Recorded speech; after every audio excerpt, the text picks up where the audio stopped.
have chapter 5 from Who Was, our Who Was book, chapter 5. Amelia becomes a hero. Amelia met with both George Putnam and Amy Guest in New York. They both thought she was perfect, attractive, polite, well-educated. She got the job. The job was actually not nearly as good as it sounded. Amelia wouldn't get paid. A man named Wilmer Stultz would fly the plane. He'd get $20,000, and although Amelia was called the captain, she really was a passenger. Why did Amelia agree? First, no woman had ever crossed the Atlantic by plane. The experience alone was enough to make Amelia go.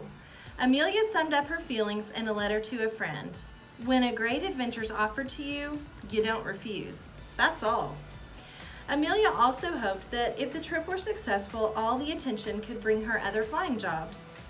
The flight was very dangerous. Charles Lindbergh had made the trip safely, but 14 other people had died trying to cross the ocean. 3 had been women. Still, 2 other women pilots were already planning to try it. Amelia had to move quickly if she wanted to be the first. The plane called the Friendship took off from Boston on June 3, 1928. However, the crew had to land in Canada because of bad weather. Many days went by. The Friendship was still not able to take off. Amelia discovered another problem. Her pilot, Wilmer Stultz, drank too much. If Wilmer got drunk, she knew he couldn't fly the plane. But if they didn't take off soon, Amelia would lose the record. It was now or never. On June 16th, Amelia made a decision. She told Wilmer to get ready to fly. They were leaving the next day, no matter what. On the morning of June 17th, Amelia sent a cable to George Putnam back in Boston. The cable read, "Violet, cheerio." A.E. Violet was a code word. It meant that the Friendship was taking off. Through the long flight, Wilmer Stultz and his co-pilot, Slim Gordon, took turns flying the plane. Amelia wrote notes in her journal. After 20 hours of flying, they knew they were low on fuel. Could they find land in time? The answer was yes.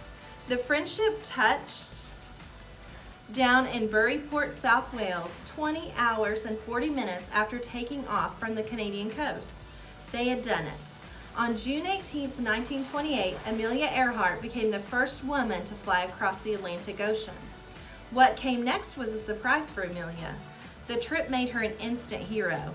Amelia hadn't flown the plane, but people still thought she was very brave. In London, Amelia was entertained by the rich and famous. She had tea with royalty. On her return to America, Amelia was met with even greater excitement.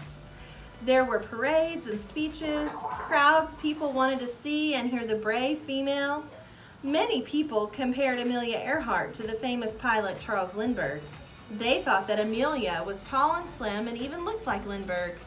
Amelia's nickname became Lady Lindy. George Putnam liked this a lot. He knew he could make Amelia even more famous. All the attention was hard on Amelia. Sometimes she was frightened by the push of people trying to get near her. However, Amelia was a smart woman. She knew that she would have to be in the spotlight if she wanted to fly planes and break records. Amelia also knew that if people got excited about flying, then the tiny airline business would grow. Amelia hoped to be part of that business. If Amelia made speeches, she would also be paid, and that meant she could buy another airplane. With her own plane, she could set more records, and that would lead to more speeches and more money. For the first time in her life, Amelia started to believe that she could actually make a living by flying. George Putnam became Amelia's manager. He set up lots of public appearances for her. In 6 months, Amelia made over 100 speeches and gave more than 200 interviews. Amelia did not complain about her busy schedule. She was given a new car for an appearance at an auto show. She also made money by letting companies use her name to advertise their products.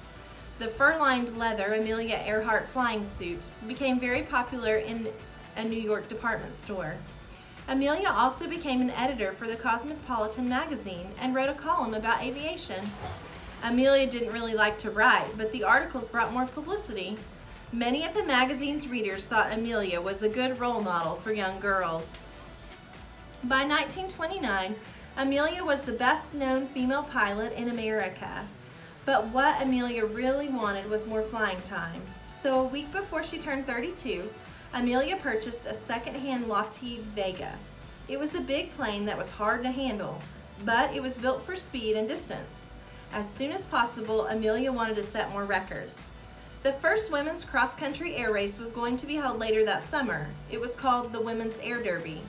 Whoever flew from Santa Monica, California to Cleveland, Ohio in the shortest amount of time would win. Amelia was eager to enter. The course, which went over the Rocky Mountains, was dangerous. The Rules Committee considered changing the flight path or making a male navigator go along in every plane. Needless to say, Amelia was very angry. She and other women pilots had flown many hours alone. Amelia said she would not enter the race if she couldn't fly on her own.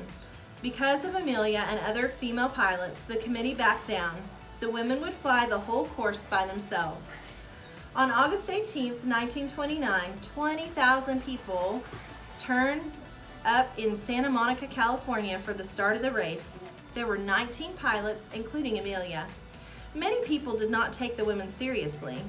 Will Rogers, a famous writer at the time, called the race the Powder Puff Derby. Still, by that Sunday afternoon, all 19 planes were in the air and racing against the clock. The race was to take 8 days, but there were problems from the start.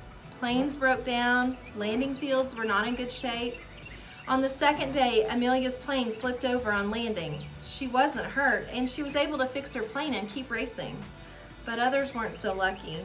Some planes went off course and crashed. One pilot died in the mountains of Arizona. On August 25th, the race was over. Only 11 of the 19 women finished. Amelia Earhart came in third. Even though she didn't win, Amelia learned a lot.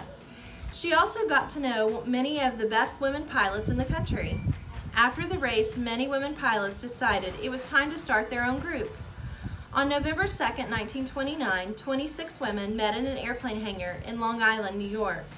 They wondered what to call themselves. Amelia suggested they name the club after the number of women who first joined. The other pilots liked the idea. Over the next several months, the name changed from the 86s to the 97s. Finally, the 99s was the name that stuck. Amelia worked to get more women pilots to join. By the following summer, the 99s had almost 200 members. The group helped women pilots get jobs. The 99s had an office where careful records of women's aviation achievements could be kept. Amelia Earhart was elected the first president of the group. Sometimes Amelia felt she didn't deserve all the praise that the public gave her, but she truly had earned the respect of other women flyers, and it meant a lot to her.